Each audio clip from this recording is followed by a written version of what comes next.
Sveiki žvėjai, mes atvykome į Linelį pasisveikinti su senu draugu. Na, iš tikrųjų, gal Evaldas ir kitus tikslus savo kelia, bet aš vis dar Linelį tą patį tikslą keliu, noriu pasisveikinti su old friendu. Mes esame dabar trečiame sektoriuje, kuris iš tikrųjų yra labai platus ir mes esame 3 ir vis tiek čia tilpsime labai patogiai, nes sektoriai yra 3 vietos, kurios patogiai išskirstytos į skirtingas pusės. Na, bet apie viską turbūt paeiliui, nes jau penktadienis eina į vakarą, mums reikia dar susirasti taškus ir pasišerti. Tai malonaus žiūrėjimo.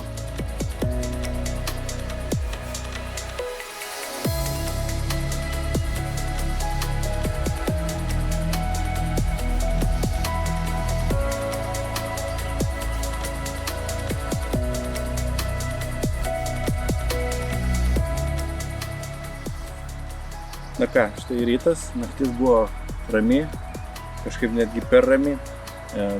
Turėjo būti bent jau, karščių kibimų, nes vis tiek Linelį yra tų karščių. Tai keista, eisime pasišerti. Tai parodysiu šiek tiek pašarą. Pašaras, nuo vakaro šiek tiek pasikeitė, dadėjau daugiau kukurūzų, nes karščiai nekybo, tai nežinau, dedu viršūnėlės ryškesnės, 2 iš jų geltonas. Tai tikiuosi, kad įdėjęs kukurūzų kažkaip atkreipsiu dėmesį. Tarkim, šiuo atveju, jeigu ir karščiai ateis, tai man bus geras ženklas, kad bent jau kažkas yra mano taške. Linelėje šerdamas boilių aš nepjaustau, nes norėčiau, kad jie visi liktų karpiui, o ne karščius suvalgytų. Tai šį kartą esu įdėjęs labai smulkių pelečių, 5 mm, kad jos greitai ištirptų, ir tigrinių riešutų, šiokį tokį sidmiksą. Ir, kaip minėjau, konservuotų kukurūzų įdėsiu dėl spalvos, kad tas boiliukas man taip per daug jau neišsiskirtų, arba gal kaip tik valgydamas kukurūzą karpius sugalvotų ir paimti mano boiliuką su geltona viršūnėlė. Tokiu pašaru tikiuosi, kad boiliai ir tigriniai riešutai liks karpiui. Peletis greitai ištirps ir, tiesiog pavadinkim ta vieta, dumblas kvepės. Tai taip išvengiau, netrupinau ir nepjaušiau boilių. O visas tas sėklytės, visa kita greitai išvalgys karšiai ir galbūt tas sambrūzdis privilios ir smalsesnį karpį.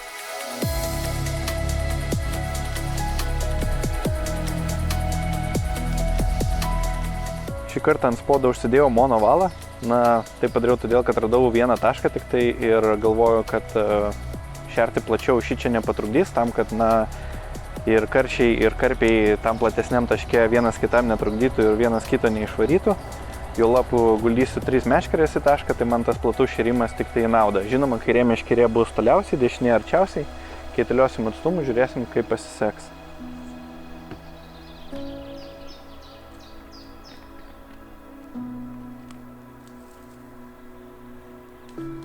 Centrinėme spote žvejoja Kestas. Čia irgi per daug pasitolinti nereikėtų, nes jeigu pažiūrėsite Linelio batimetrinį, tai aplink visą šitą įlangą labai greitai gilėja, tai tikrai toli jums nereiks mesti.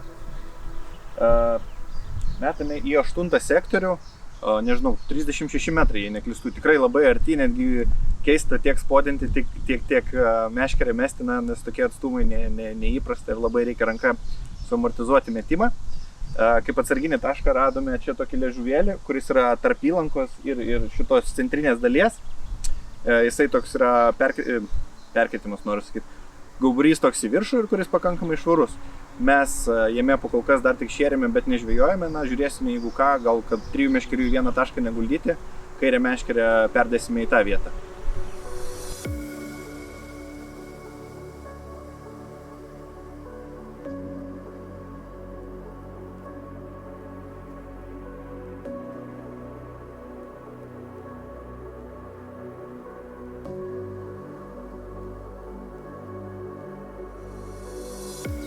Tas kestą pašarą šiek tiek kitokį padarėm. Pas mane yra žuviniai boiliai, čia bus birdfoodiniai boiliai, tokie lengvesni, saldesni pavadinkim. Svitaigerio likvidų užpilta, kad būtų saldu. Vėlgi yra daug pelečių, bet visos smulkios. Sidmiksas, tigriniai ir betyno miksuotos peletės skirtingų dydžių. Tai čia tikėkime, kad tokiam aktyvesniai žūkliai, jeigu vis dėlto ateis karšiai ar kažkas, tai čia žymiai daugiau tirpstančių detalių. ir aš manau, kad šitas taškas turėtų būti aktyvesnis. Plius, kadangi jisai yra saldus, tai visada daugiau vilioja ir jaunesnius karpius, ir tos pačius karšius, ir galbūt užsipavydėję ateis šio ežero senoliai.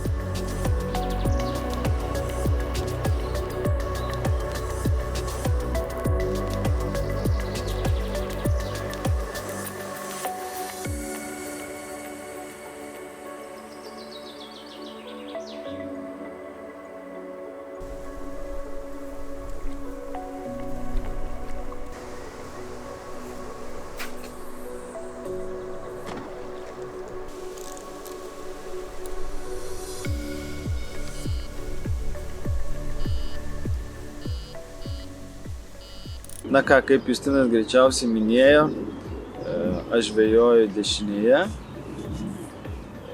Pasidaręs esu 3 taškus, visus netoli kranto, vieną apie 20 metrų, kitą apie 40, kitą apie 50.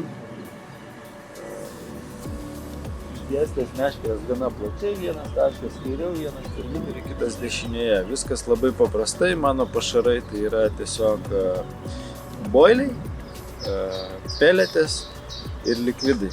Ir šiek tiek tigrinių riešutų. Viskas, jokių kanapių, jokių rūžių, nieko nėra. Na, kol kas nieko pagauti nepavyko, tačiau rankų nenuleidžiame ir stengiamės. Pasišeriam, persimetam, laukiam, kol žuvis suaktyvės.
Tiesiai, ne?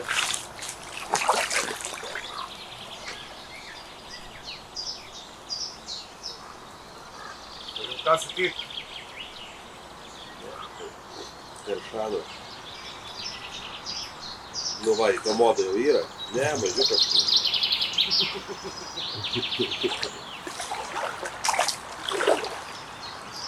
Komodo į krantą. Wow! Bet vakar nesiekimo. Jo, vakar. Leidžia atgal. Ups.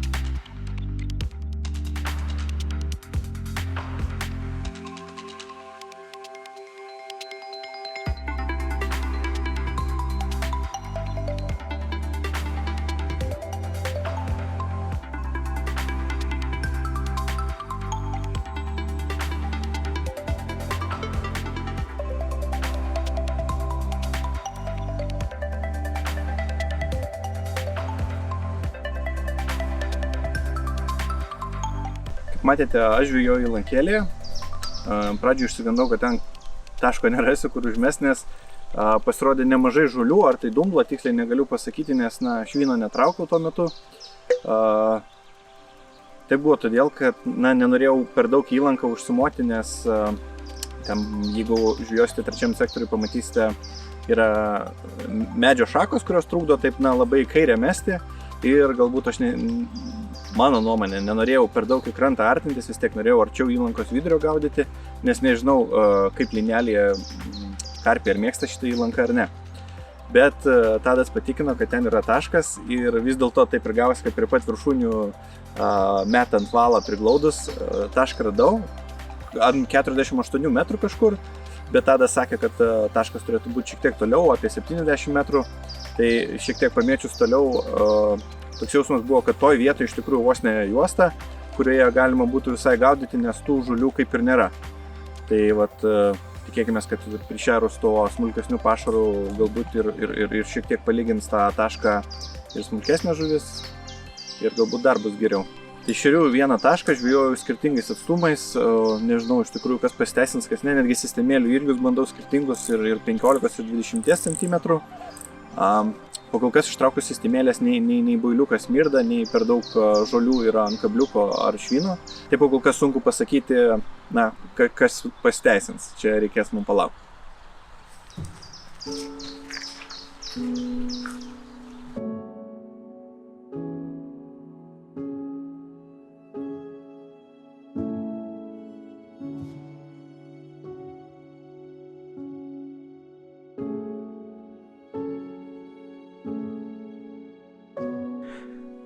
Tadas, būdamas ežero šeimininkas, žino, kur karpiai ieškoti ir tokiu oru pasiūlė jų paieškoti Sėkliuose, kas yra ežero kraštai, tai 5-4 sektorius ir 1-8A sektorius.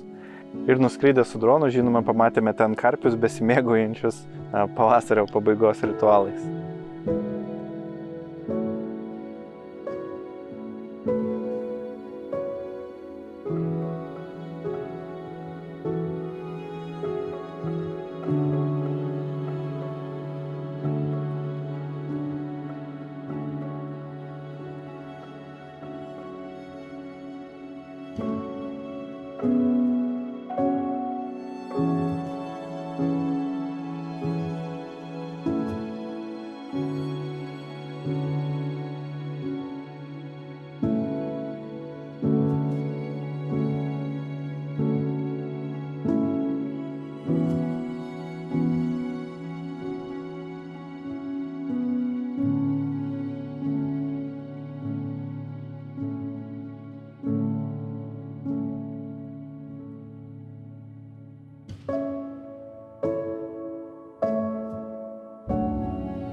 Nežinau, ar matosi, bet pas mane pradeda rausti kažkas. Bandysiu parodyti. Kažkur čia centre, vat.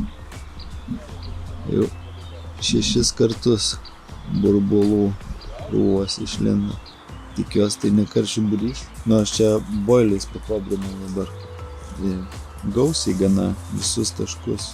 Yra, aišku, ir kairiai builiukai keli, nesumes jų, žinai, vieną. Bet kažkodėl būtent iš taško pridėjo tokie purslai, žinai. Nes burbuliukai tai nedideli, bet man iš vis keista čia burbuliukus matyti, nes dugnas ten ganėtinai kietas.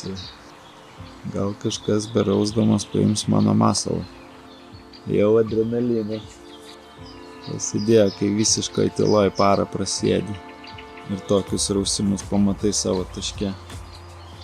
Tai užverda kraujas. Taškas yra gana gilus, tai 5 metrai. Tarp 4-5 metrų, jei gerai pamenu. Tikrai gana ilgai leidžiasi masalas. Kadangi tikrai žinau, kad kažkas yra taške, dar norėsiu pakobrinti su boiliais šiek tiek. Bet dar luktelsiu, nes neseniai 3 saujas sumečiau boilių.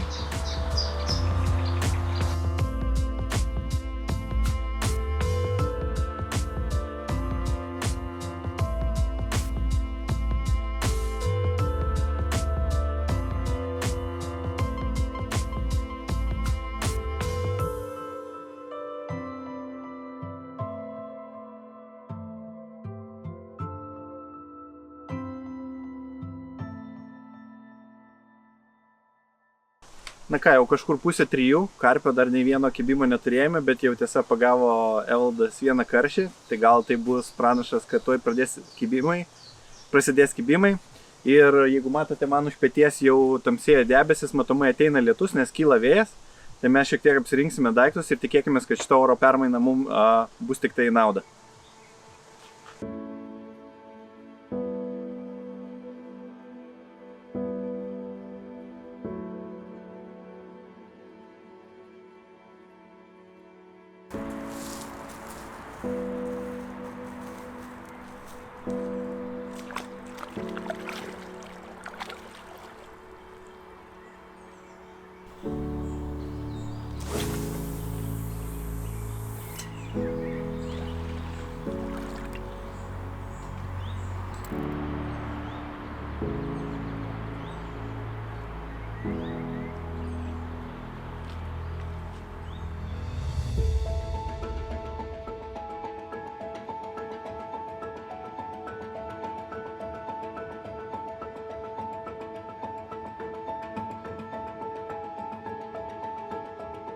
Na ką, žvėjai, jau ir sekmadienio rytas.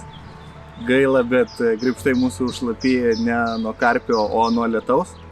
Tas lietus, kaip ir matėte vakar vakare, kai atėjo, tai iki 1 ryto kažkur lyja. Pakankamai stipriai, vėliau po truputį. Tai iš esmės tai mums teikia didelių vilčių, tačiau nieko labai ypatingo neįvyko. Tiesa, signalizatoriai jau kelis kartus buvo papipsėję. Tai pažadino mus, nuėjom pažiūrėti meškerės, jau ruošėmės kibimui ilgai lauktam, bet jo taip ir nebuvo. Tai turbūt šioje žūklėje liksime neatsidarę, nepagavę karpio ir, žinoma, nepasisveikinę su senu draugu. Tai turbūt darome paskutinius permetimus ir jeigu nieko nepagausime ir neturėsime jums ką papasakoti, čia ir atsisveikinsime. Iki kito karto.